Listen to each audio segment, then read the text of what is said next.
What's up, everybody? This is Hush, aka How You Stop Him, aka No Noise, aka Voice of Reason, aka Unstoppable Hush. Welcome to another edition of Tell It How It Is. No filter. This is episode 150.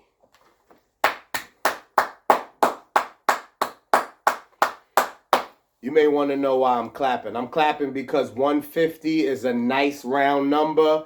I'm glad to get to it. I wasn't going to really give my flowers till I reached 200, but I like the sound of 150. If you've been tuning in, I'm more than grateful. If you're first time, I'm even doubled grateful because it doesn't matter when you come on board, long as you come on board. All right, so how's everybody doing? This is the first quarter. Winter's not playing. I might have said that already. We're gonna get a winter. If you don't already feel it, you will. So be prepared for that. Let me do my normal do. Kyrie Irving is back. I've actually seen him play. His first game back was dope. It looks like he didn't miss a beat. And why should I be surprised? Because even when you get X'd out of something, if you have a passion for it, you'll continue to do it, correct? So I'm pretty sure he was balling all along. Just couldn't get with his teammates. So that is a good look for Brooklyn. They have been a little wishy-washy lately. They were first. I think they're about second or third now. And with him back, they can possibly be a talk for a finals run. Eastern Conference Finals or finals is definitely within reach for them, I believe. They're still going to have to work, though.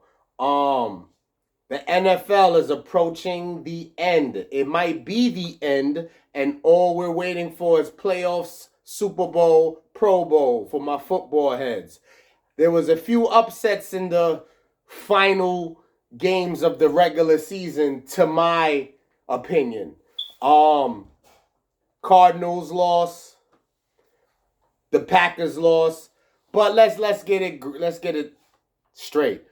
I think once you've clinched, once you've got your seating, some starters have been placed on the bench to rest. So maybe the only real upset would be, I forgot who. Was it the Lions that beat the Packers? I believe so. So, I don't know if the Titans lost. I think the Titans won, but they didn't cover the spread. So, the Steelers won. That was supposed to be theirs. Maybe it's not a lot of upsets. The Cardinals won definitely, though. And I'm getting twisted with the teams and mixing them up. Patriots, you wasn't supposed to let the Dolphins get that one. No disrespect to Miami. So there you have it for the NFL. My memory has, to my own criticism, has not been the sharpest. But I can't remember first quarter battle rap wise something classical taking off already and a bar being set. But the Tay-Rock and Danny Myers battle that just took place set the bar for 2022. That was just, I can't even find the words. As a music lover, as a competitive person, as a person that loves battle rap, shout out to URL, Caffeine, King of the Dot, ARP, all the other leagues that I failed to mention.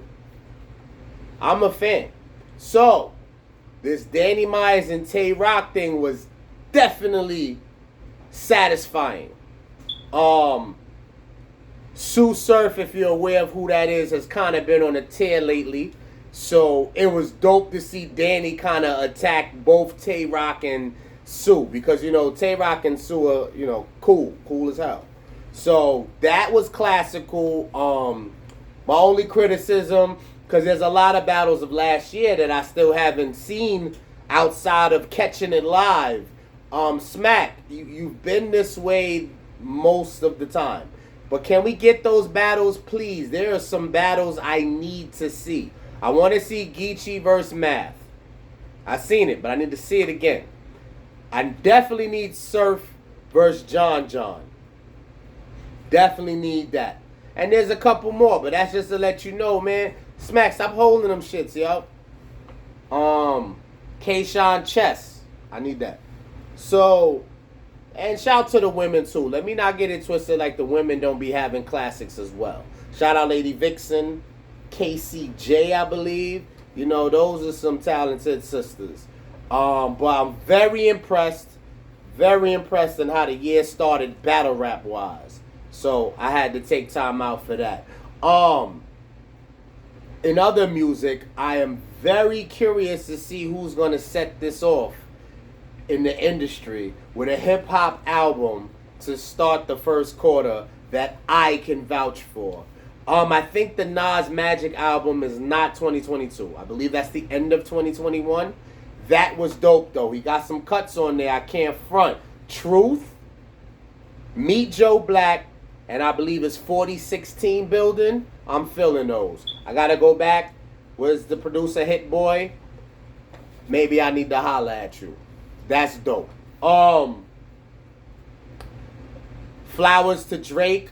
This is a 2021 thing, but I may have to double back. But if I read correctly, he for the fourth quarter and I don't know for the whole year, he went double platinum, certified lover boy, and I don't think another hip hop album went double platinum in 2021. So that's Flowers for sure. It's still rocking and streaming. The boy, yeah. Drake, I gotta get that to you. I don't know what Kanye's Donda sales were. I also, give credit to that album. There's a few other people I could shout out. But Drake, double platinum. To do that today with streaming and all these other cheat codes and ways to just get music, the YouTube Music app. There's so many avenues, so many different things you can do to get to music without purchasing it. So to still sell double platinum, I don't care how long it took, 6 months, 3 months. You know what I mean? That is an accolade to brag about. Shout to that. I want to say it's sad that Crystal Naives, she has like a 2-name last name. Forgive me, especially to the family if I'm pronouncing the last name wrong. But Sleep in Paradise Crystal. There was a shooting in a Burger King in East Harlem, and she was killed in that shooting. I don't know the story behind it. Oh, it was an attempted armed robbery. I don't know if the robbery was successful. I don't know if how many other people were injured, but I know we lost a sister. And that's very disgusting. And why am I even saying anything? Because the life, not to not give praise for that. Meaning, as far as judging or criticizing the violence and all the shit that's going on, because I was about to say we just got our foot in the door of 2022 and already shit is going off crazy. But we must remember that psychos, mental health, issues of violence, and whatever other shit that's going on, it doesn't cater to time. So if shit is popping off, it's going to pop off at the bottom of the year, the top of the year. It doesn't matter. So I still want to say Sleep in Paradise Crystal. 19 years old is way too soon. Way too soon to leave the earth. And my condolences to the family. Now, let me get into the nook and cranny of things. Last episode, I believe we were talking about relationships for sure. I guess the whole like space and independence in a relationship, I would say. Something to that accord. So, to kind of piggyback, security, confidence, security and confidence. Does that play a fair hand in being faithful in your relationship?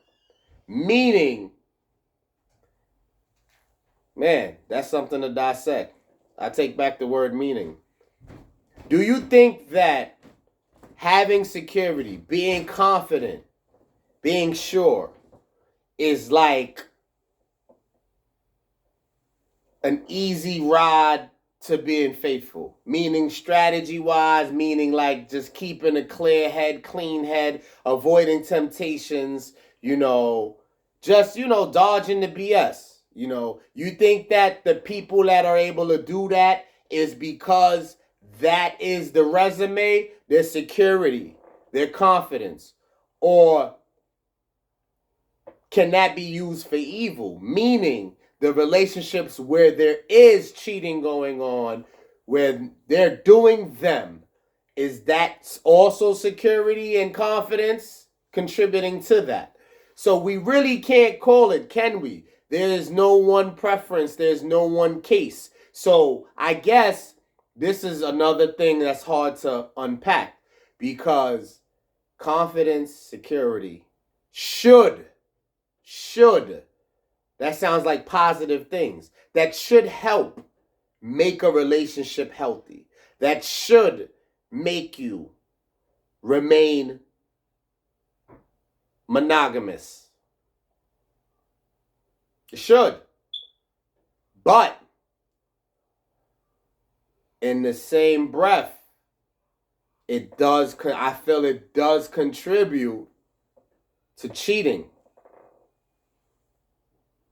and other XYZ events and categories of that, which really is no breakdown. Cheating is cheating. Let's just keep it simple and plain. But I'm gonna go reverse here and say, so now let's take away security and confidence.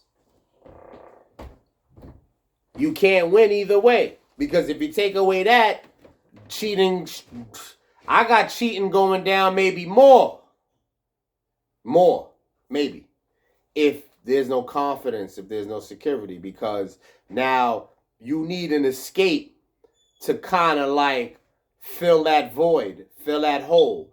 People who aren't too sure of themselves may need multiple things going on just to feel a sense of importance, a sense of value. I'm not kicking you down while you're already down. So this is not a judgment thing. This is not me being funny. This is not me,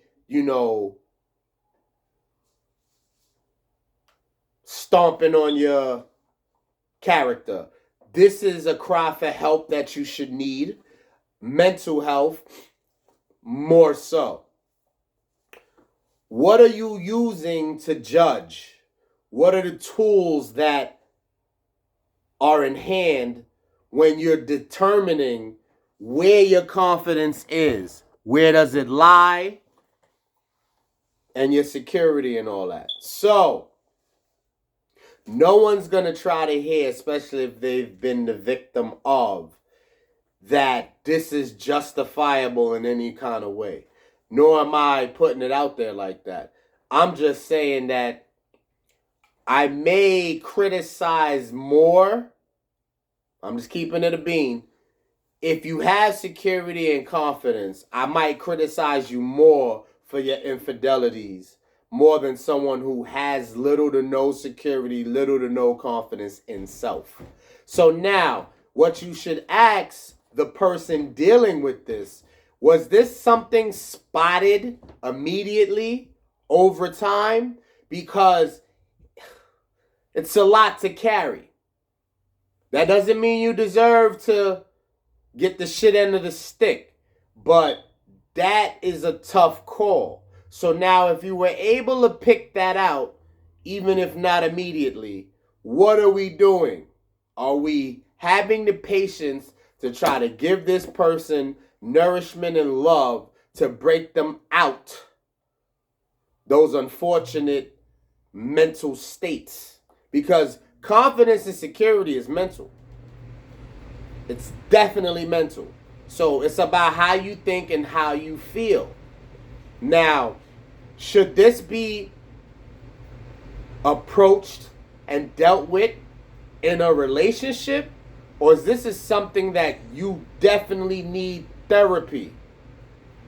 Someone professional to interact with and handle before you can even approach a relationship.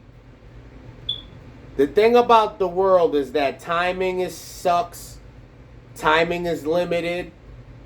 The decisions we make are pressured sometimes. It shouldn't be. It's not in every case. But there's cases of pressured decision making. There's pressure of, like I said, the time. So what happens if both parties have a lack of confidence or security? Because to be honest, if someone agrees to take on something like that, does that mean that the person taking it on may also have a snippet of those issues as well? And maybe y'all can feed off each other? Like I said, these are tough things to decide to want to deal with, to want to embark on. Because life is tough enough. A lot of people bite the bullet and just stay by themselves, avoid a lot because of all the countless scenarios of shit that's not attractive. The bad thing with that, and there could also be security and confidence issues there as well. You gotta fight. Nothing that's valuable, nothing that is worth something is ever gonna just be handed. You may think so, and that's a temporary fix. But you gotta fight and kind of like go through something. But I'm not judging the people who have certain restrictions on shit they just not tackling. So I'm all over the place a little bit because I'm getting on the people who choose to stay alone because I don't know the level of their security and confidence. I don't like that strategy. Yes, you can be picky, choosy, unique taste, and you're not just here to waste time. I get that. You got to open up a little bit. I'm not talking about no dating apps, so can I even judge that? People are starting to really go towards that, and I don't know the success rate. I can talk for me as far as my opinion on a dating app. I can't sit here and act, perfect like that is impossible for me to see myself ever doing if I were in the situation to do so. So I don't really judge that. Y'all can have the dating apps.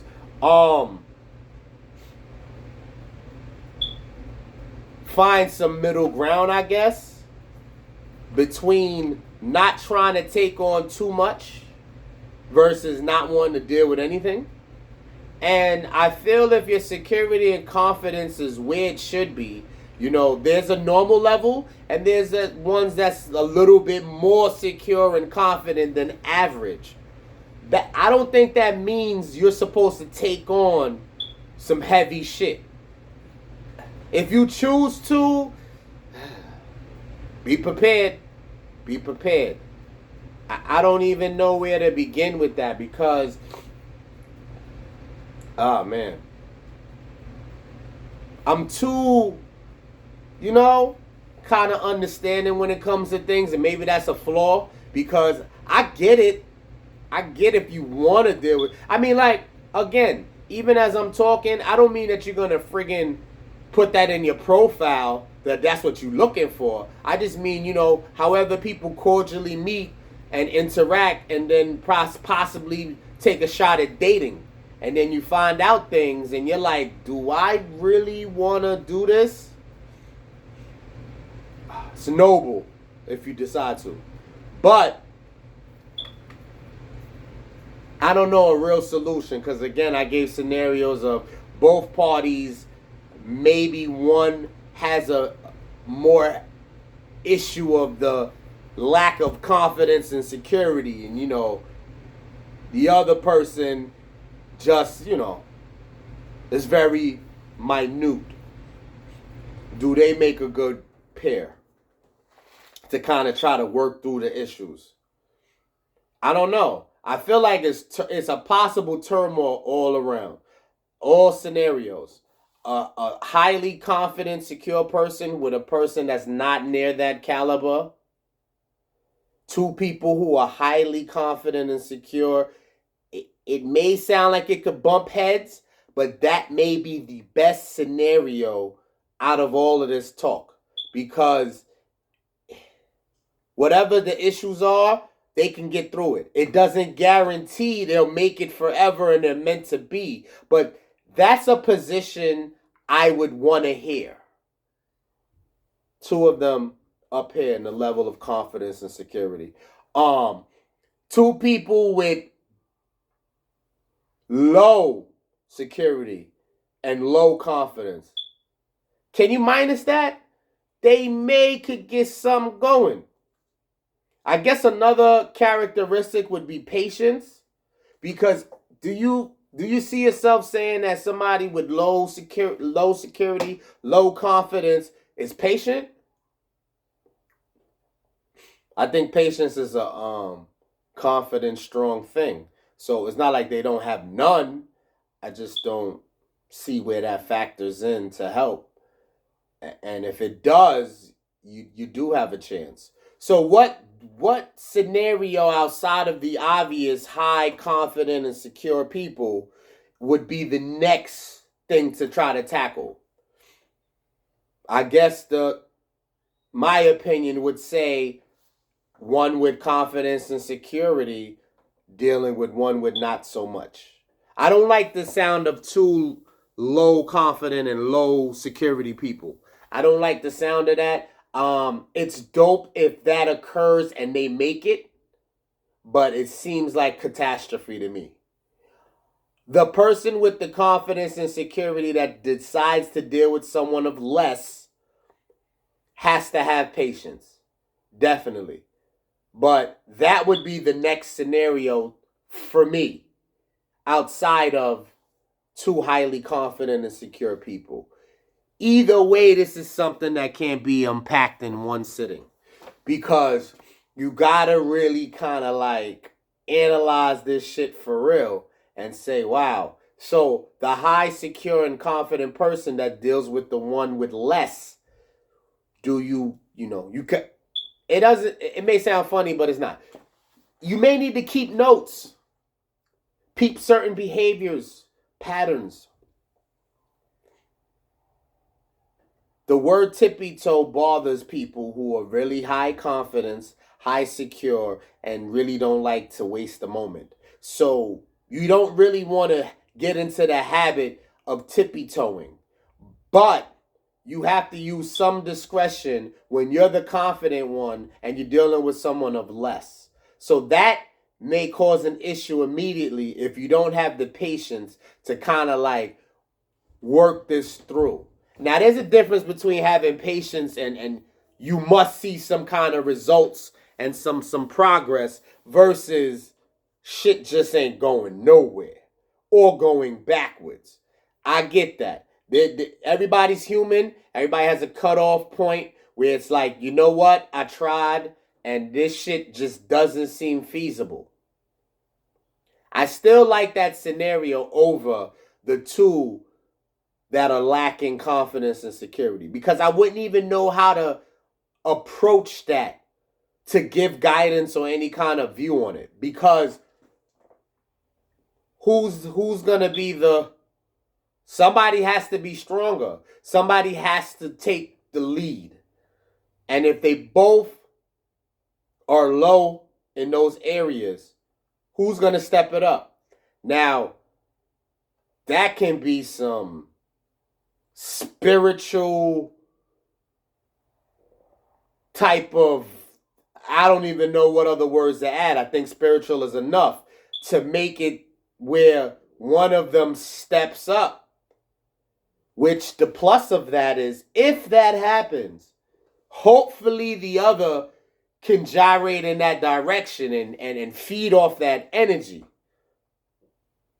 You know, manly and how you call it? Showing masculinity in a sports type of example. So if the two last place teams, let's say NBA, there's 8 teams that go to the playoffs on each coast, East and West, for people who are not basketball savvy. So the 8th seed in the East and the 8th seed in the West, pose behind the scenes, they ball out. You know, they do scrimmages. They, you know, try to do things to kind of make them not resemble an 8th seed. And you see that the West, let's say, for example, the West 8th place team, you see growth. You see them going like a little winning streak, right? And now the 8th seed East Coast team does the same. Because, you know, they interacted. They had, you know, some scrimmages, as I said.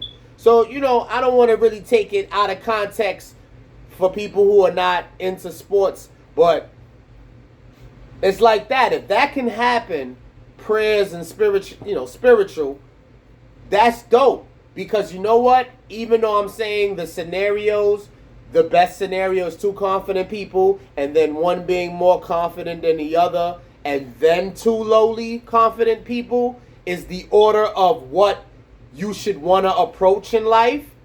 The success story may sound better. The rewards may be greater if the scenario was 2 lowly confident people. If they're able to break out of that and make like the comeback of the century, decade, whatever. Yes, it sounds exaggerating by saying decade or century, but that's something to pat yourself on the back for. Because, yes, I feel like that is dope if that can work out. A lot of people not hearing it, though. But this is the world. You know what I'm saying? Because right now, whoever's listening or not listening, in your vicinity has probably all scenarios that I've mentioned. I don't know which one you are, which one you would care to admit. But I kind of really did still get off track a little bit, so I'm going to go back. Again, shout out to any scenario that there's any positive or spiritual influence that makes it possible to work to make it. You know what I'm saying? But I will say, the person with the more confidence dealing with someone with less, ease that way in of the therapy with the person that's less. Because therapy can help. Tuck your pride in, it can help. And the scenario with 2 lowly confident people, both of y'all need to go to therapy if possible. Somebody professionally should intervene. It only could help. Like I said, tuck that pride. If both scenarios y'all choose to try to do that on your own, just be prepared. It ain't gonna be easy. Back to the matter at hand. I do feel that confidence and security can be used for good. Can play a role in how faithful and monogamous someone is, if used the right way. And I don't know what side of that playing field I want to approach first, but if I'm a guy and my partner is highly confident and secure, me trusting them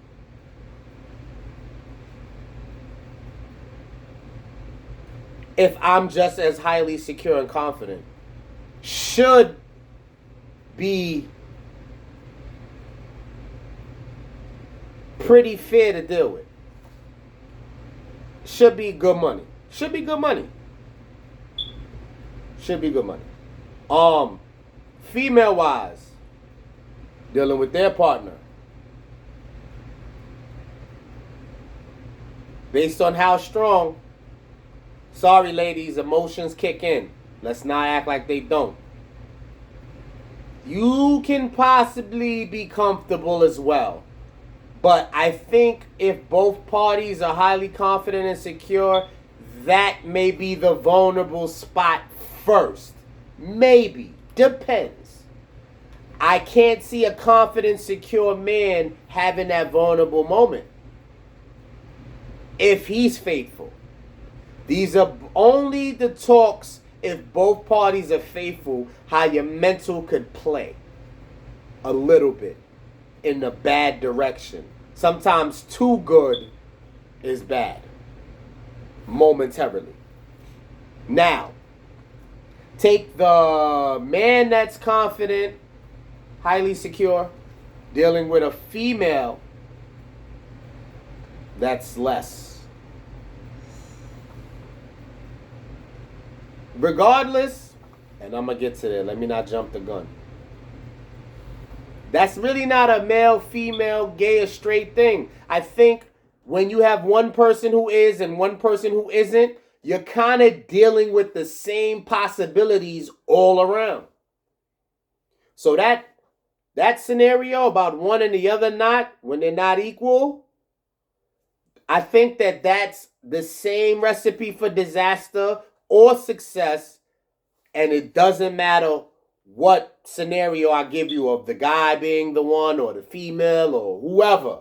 You know what I'm saying? So I think that's the most complex scenario as far as trying to figure out where is the problem going to directly come from and who has it harder far as the sex of the person with the confidence and the security. So now, closing out, the ones who are both low in confidence and security. Can I really approach that either? That's also possibly different, because if the guy doesn't trust the girl because of his issues, he may do him because of that and blame it on that. If a female doesn't have the confidence or security, she may be easily influenced to do it. You know, so she may or may not take advantage of this. She's just falling for whoever feeds her to boost it up a little bit, to have her feel like what she doesn't normally feel like, security-wise or confidence-wise or complimentary. So either way, it don't look good though, because the two parties are doing it for different reasons, or it's happening in different scenarios, but it's still a recipe for disaster. So let me back up a little before I get out of here. So if the guy has the confidence and his partner doesn't, the faithful part. Okay. If he really believes in this, if he believes in this situation 100%, if he really believes in it and he has genuine love for it, I think he can be faithful during the transition and the process of trying to get his partner to the level where he's at. I think he can. I can't guarantee it. Flip it real quick. The female or the guy that doesn't have the same confidence as their partner, it may be harder. My opinion, to close out, I think it's harder. If you have less confidence, less security, I think it's harder for you to be faithful. If you have more than your partner, I think it's easier to be faithful. That don't mean that you are, but I just think that's the scenarios. The two high confidence, secure people, I think it's either way goes. It's unpredictable as to where that's going to go, and it could come from either party. They could both remain faithful, or they could both creep. The two lowly confident and insecure, it's a disaster. It's a disaster. The chances are small of them surviving. I feel like they both are going to cheat, and it's going to be for different reasons. So that's still crazy. You know what I mean? And that's a lot to work through. There may be a part 2 to this. Comment. Let me know how you feel about this. Follow me on the gram. It's How You Stop Him. One word. HOWUSTOPHIM. And my YouTube channel is Voice of Reason NF. And until the next time, be safe, enjoy, and I'm going to close it with an applause for episode 150. Next time.